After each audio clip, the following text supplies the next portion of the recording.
नमस्कार बच्चों, मैं Harindra Kumar, class 10th exercise 3.5 का जो भाग 3 लेकर मैं उपस्थित हुआ हूँ।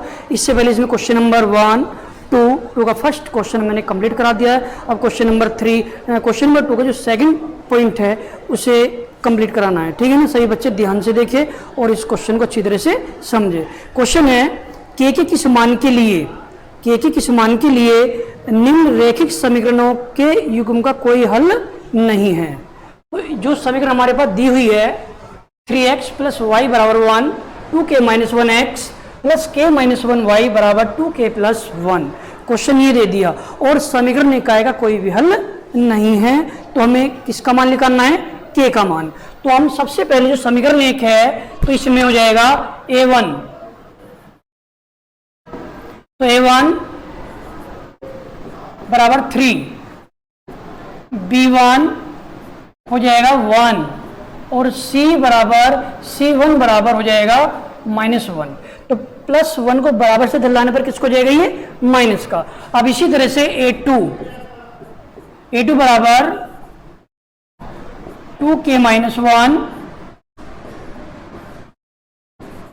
b2 तो ये हो जाएगा k - 1 और c2 बराबर -k 2k और +1। तो हमारे पास a1, b1 और c1 और समीकरण 2 से a2, b2 और c2 का मान ज्ञात कर लिया। अब इसमें दिया हुआ समीकरण निकाय का कोई हल नहीं है। समीकरण निकाय का कोई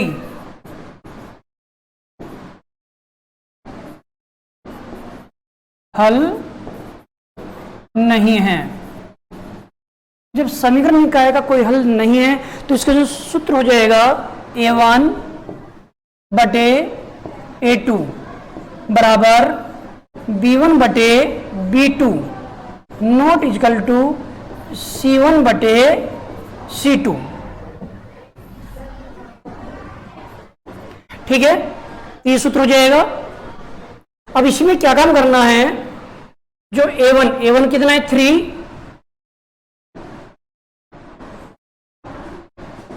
a1 कितना? 3 और a2 बराबर 2k - 1 बराबर में b1 कितना है? 1 है और b2 बराबर k - 1। ठीक, और नॉट इक्वल टू c1 - 1 और -k 2k + 1। तो इस तरह से हमने इस सूत्र में ये मान रख दिए। तो हमें इसमें किसका मान निकालना है? k का मान याद करना है। तो इसमें क्या काम करेंगे? पहले और दूसरे पद से, फर्स्ट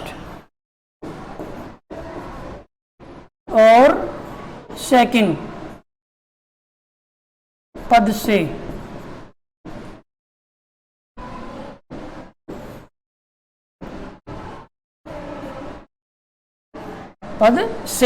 तो इसमें 3/2k - 1 बराबर 1 और बटे में k - 1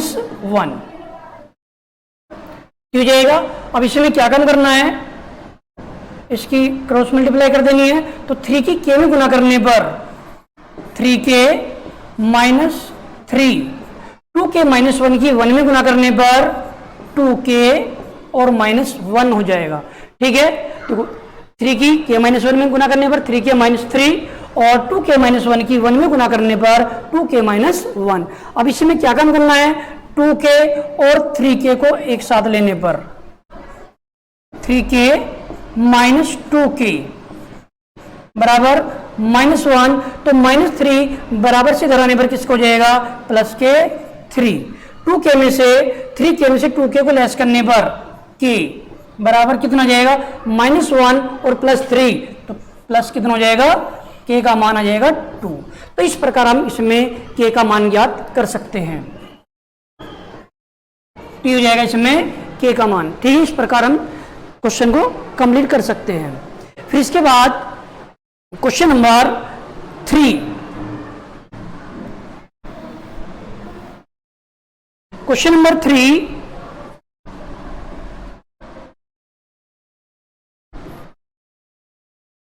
क्वेश्चन नंबर 3 दिया हुआ है, निम्न रैखिक समीकरणों के युग्म को प्रतिस्थापन और विरजगुणन विधि द्वारा हल कीजिए।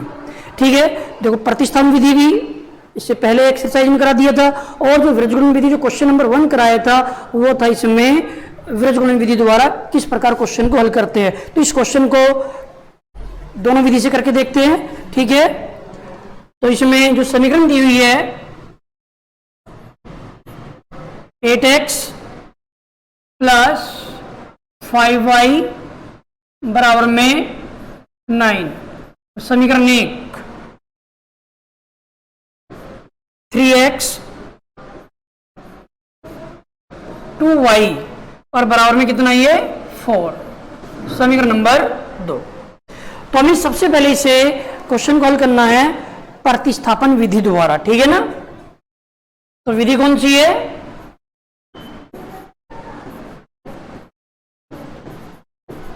प्रतिस्थापन।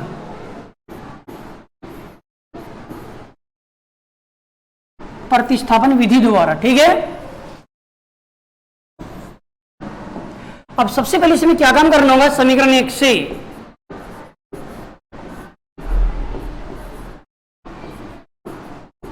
समीकरण 1 से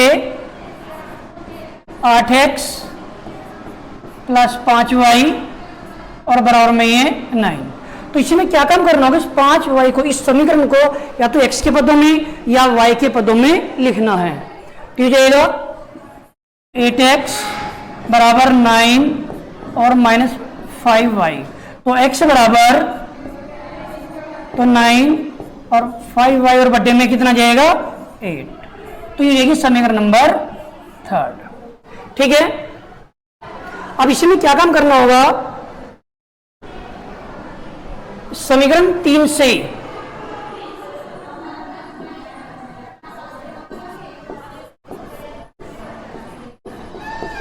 समीकरण 3 से x का मान समीकरण 3 से x का मान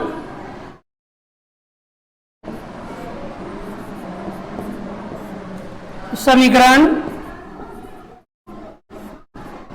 2 में प्रतिस्थापन करने पर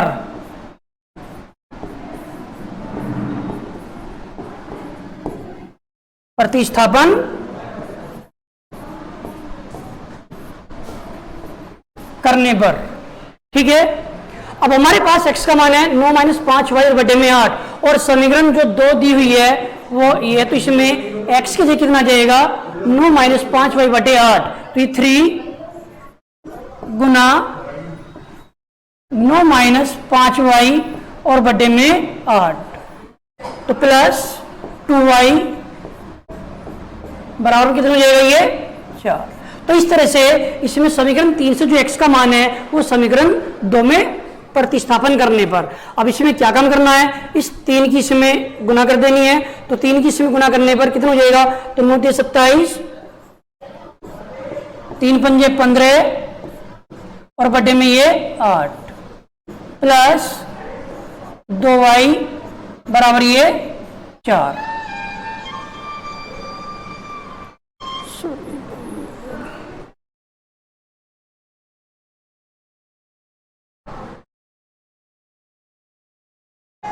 ठीक है, अब इसमें इसके बटे में 1, तो इसमें एलसीएम कितना जाएगा 8 से 8 कट जाएगा, तो 27 माइनस 15y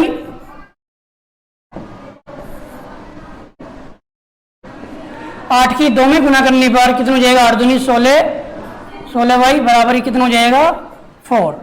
अब माइनस के 15 प्लस के 16 तो कितना बचेगा, प्लस के y और प्लस ये 27।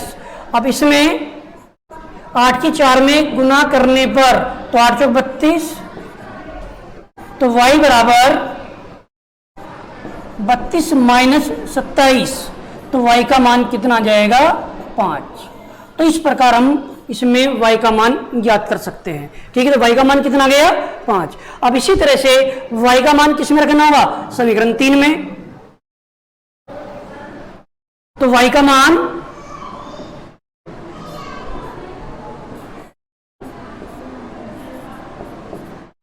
मान समीकरण 3 में रखने पर, ठीक है। तो समीकरण 3 थी, इसमें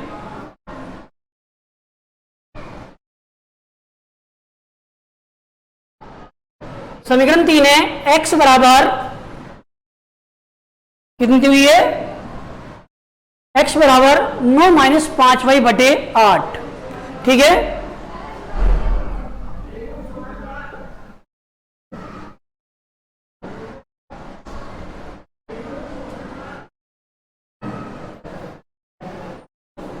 तो ये x बराबर 9 माइनस 5y और बटे में 8, ठीक है। जो समीकरण 3 थी, एक बार इसे चेक कर लो।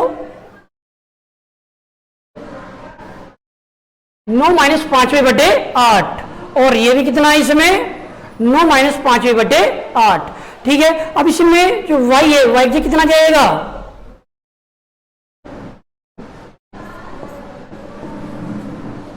ये 9 5 और y का मान कितना रहेगा 5 है, और बटे में ये 8,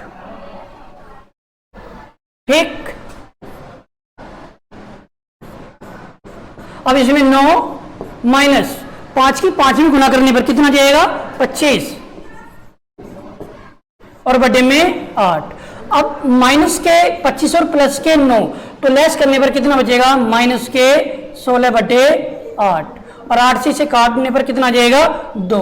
तो हमारे पास x का मान माइनस के 2, ठीक है। तो इस प्रकार हम इस समीकरण को प्रतिस्थापन विधि द्वारा हल कर सकते हैं। तो इसमें x का मान कितना गया माइनस के 2, और y का मान कितना आया था 5। तो ये जाएगा प्रतिस्थापन विधि द्वारा इस समीकरण को इस प्रकार हल कर सकते हैं। अब इसी क्वेश्चन को हमें करना है किससे, विरज गुणन विधि द्वारा, ठीक है।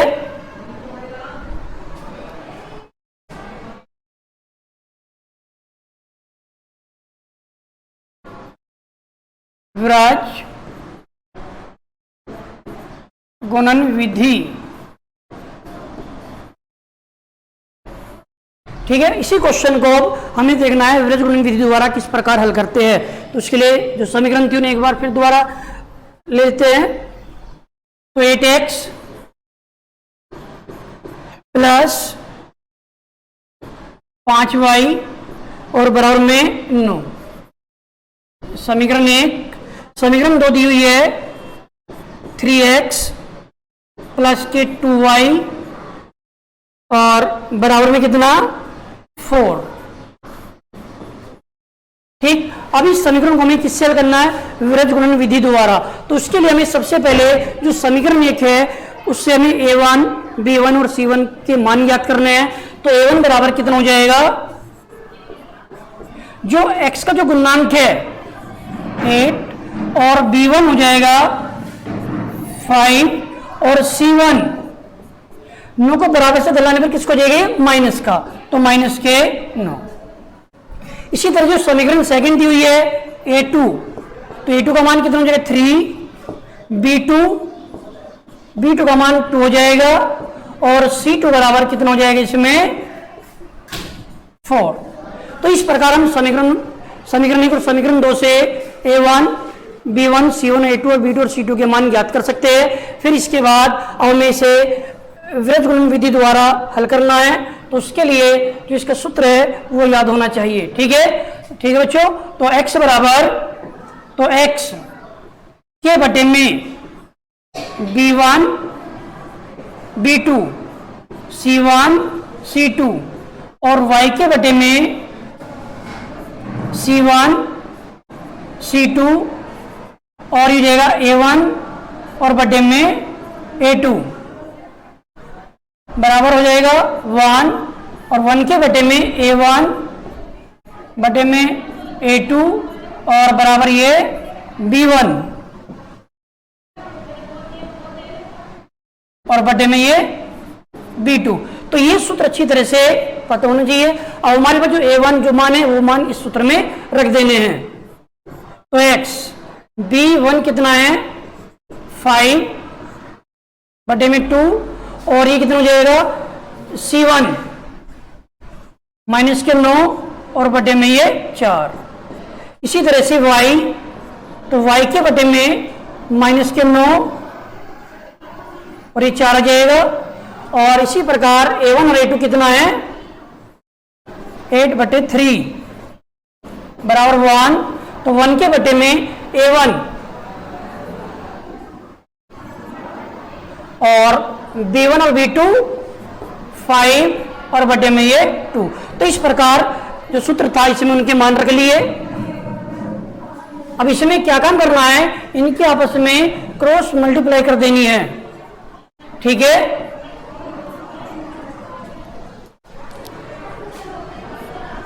तो x 2 की -9 में गुना करने पर तो माइनस के 18 आ जाएगा, बीच में माइनस के चिन्ह। 4 की 5 में मल्टीप्लाई करने पर कितना जाएगा 20। इसी तरह से y के बटे में 4 की 8 में गुना करने पर 8 चौक 32 माइनस 9 के 3 में गुना करने पर तो 9 हो जाएगा ये 27। तो 1 बटे में 3 की 5 में 15 और 2 की 8 में गुना करने पर कितना जाएगा ये 16। ठीक है, इस प्रकार अब इसमें क्या काम करना है, x बटे में माइनस के 18 और माइनस के ये 20। ठीक है, ये y और y के बटे में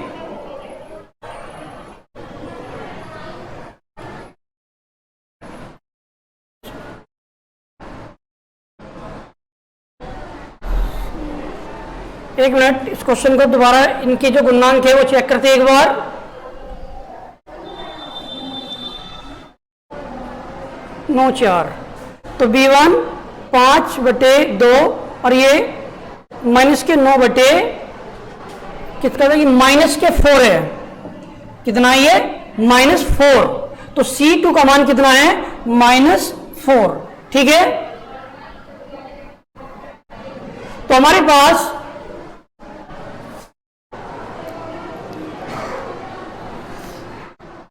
तो ये माइनस आ जाएगा, तो माइनस माइनस किसको जाएगा ये प्लस। अब y के बटे में तो माइनस ये माइनस और 8 चौक 9 की 27। तो ये भी क्या इसमें माइनस है, तो 8 की इसमें गुना करने पर माइनस के 32 और ये माइनस माइनस किसको जाएगा प्लस और बटे में 15 माइनस 16। तो इस प्रकार इस समीकरण को हमें हल करना है। अब इसके बाद आगे तो x माइनस के 18 और प्लस के 20 तो कितना हो जाएगा, ये हो जाएगा 2। इसी प्रकार y, तो y के बटे में माइनस के 32 और प्लस के 27 तो कितना जाएगा माइनस के 5, ये 1 और बटे में प्लस के 15 और माइनस के 16 तो कितना बचेगा -1। तो हमारे पास तीनों पद आ गए। अब इसमें क्या काम करना है, पहले और तीसरे पद को एक साथ लेने पर x और y का मान ज्ञात करना है। फर्स्ट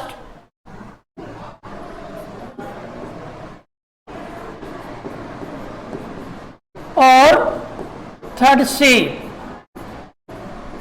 तो इसमें x बटे में कितना 2 बराबर में 1 बटे -1 तो इनकी क्रॉस मल्टीप्लाई करने पर तो जाएगा ये x बराबर 2। तो x का जो मान है वो कितना जाएगा -2। ठीक है, अब इसी प्रकार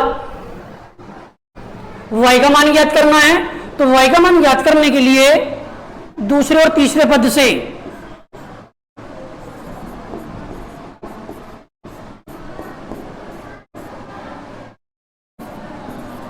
ठीक, तो इसमें जो दूसरा पद दिया हुआ था तो y बटे माइनस के 5 बराबर 1 बटे -1, ठीक है। तो इसमें माइनस से माइनस कट जाएगा और इसके क्रॉस मल्टीप्लाई करने पर तो y का मान कितना जाएगा 5, ठीक। तो इसमें भी देखो x बराबर कितना गया -2 और y बराबर भी कितना गया 5। तो ये हो जाएगा व्रजगुणन विधि द्वारा समीकरण के हल। अब देखो कोई सी विधि से हल कर लो, प्रतिस्थापन से कर लो या विलोपन विधि से, आंसर दोनों से सेम ही आएगा, बराबर ही आएगा, ठीक है ना। तो इस ठीक है, अब क्वेश्चन नंबर 3 तक ये आपके कंप्लीट हो गए। सभी बच्चे इन क्वेश्चनों को फेयर रजिस्टर में कंप्लीट करें। Thank you.